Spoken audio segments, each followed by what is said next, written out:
En 1977, Jacques Livage invente le terme de chimie douce. C'est une chimie écologique qui s'inspire de processus naturels et génère de nouveaux matériaux. En chimie douce, on peut distinguer le biomimétisme et le bio-inspiré. Dans le biomimétisme, le chimiste copie un concept pour obtenir la même finalité que celle de la nature.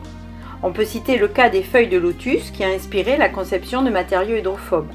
En effet, les feuilles de lotus ne sont pas mouillées par l'eau du fait de leur structure micronique associée à un revêtement hydrophobe. Les chimistes savent mimer ces structures avec un réseau de plots en vue de développer des revêtements hydrophobes. La conception du TGV japonais Shinkansen s'inspire du profil du martin-pêcheur. Le bec du martin-pêcheur diminue les effets de choc lorsqu'il pénètre dans un milieu différent. Le profil du TGV limite les tourbillons d'air lorsqu'il rentre dans un tunnel. On peut citer la combinaison Speedo qui s'inspire de l'effet peau de requin pour diminuer les forces de frottement et pouvoir nager plus vite.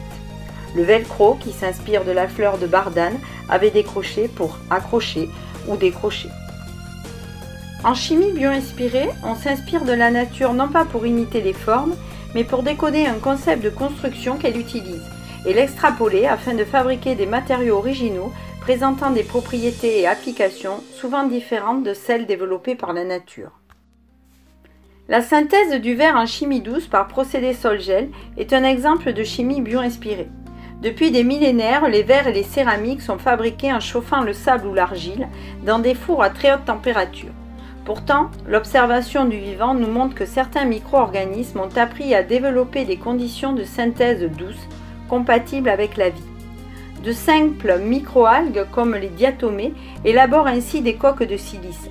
Il est possible de s'inspirer de ce processus naturel pour fabriquer du verre dans des conditions douces.